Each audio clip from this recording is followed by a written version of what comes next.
Welcome to the Drum Set Shrink podcast. My name is Stefano Ashbridge, and this is a show about drummers, drumming, and the challenges that come with playing the drums. If you are planning to buy your first drum set, either for yourself or for your child, I'm guessing you don't want to become a drum historian. You just want a good set at a fair price. Here are the basics of what you need to know to make an informed buying decision. I'm going to include in the show notes a link to an article that has pictures and descriptions that will help you make your buying decision. You can find that at drumlessonsinla.blog/buying your first drum set. The basic drums that you need are a bass drum with a bass drum pedal, a snare drum with a snare stand, tom-toms that can be mounted on a stand or mounted on the bass drum, and floor toms, which usually have legs that allow them to stand on the floor. You can find acoustic drum sets with different amounts of drums and cymbals, but the 5-piece, which includes the drums that I mentioned, is the industry average. As far as the toms and floor toms go, you can get started with 1, 2, or even no toms. The drum heads that go on the drums are tunable with a drum key and will wear out over time. One of the best ways to improve a drum sound is to put some new high-quality drum heads on it and tune it up. The 3 cymbals that you need are hi-hats, a crash, and a ride, each with a stand to mount them. The hi-hats are 2 cymbals both mounted onto the hi-hat stand, which is attached to a pedal by which you can play the cymbals. You will also need a stool, usually called a throne, to sit on, and some drumsticks to get started. The individual pieces of the drum set come in varying sizes, both in length and diameter. The larger the drum, the lower its standard pitch. The average diameters for each of the drums are as follows: the bass drum, 22 inches, snare drum, 14 inches, toms, 10, 12, and 14 inches. Hi-hats are usually 14 inches. Crashes are anywhere from 16 to 18 inches, and the ride cymbal is usually 20 inches. These sizes will vary from drum set to drum set. These are just general sizes.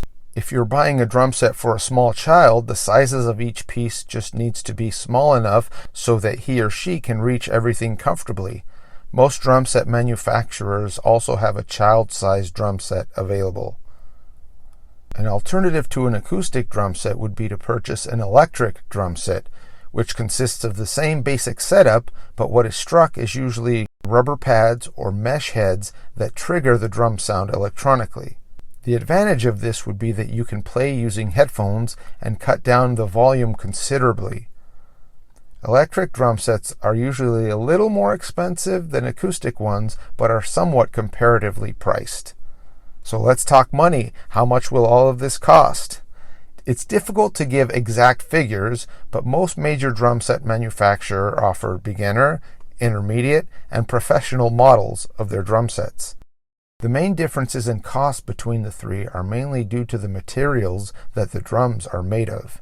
To give you some rough ballpark figures, I would say you can get a beginner drum set starting at around $500, an intermediate one at around $800 to $1,200, and a top-of-the-line drum set from anywhere around $2,000 to $5,000. Some well-known and trusted acoustic drum companies would be Tama, Pearl, Yamaha, Ludwig, DW, Gretsch, and Mapix. Some electric drum companies are Roland and Alesis. You can also get good deals on used sets from garage sales or pawn shops, although if you buy a set from a retail store, you can usually take it back if there's anything wrong with it. If you're buying used, make sure there are no cracks in the cymbals. If there are clear see-through drum heads on the drums, check to make sure that there are no nicks or dents in the bearing edges of the drum. That's where the wood touches the drum head. Check that all the tension rods, the screws that tighten down the drum heads, are there. Also make sure that the bass drum has 2 support rods that stick out of the bottom to keep it stable. If you can, take the drums off of the stands and inspect both to see that everything loosens and tightens properly. Make sure that you have everything you need. Sometimes the stands and cymbals are sold separately from the drums.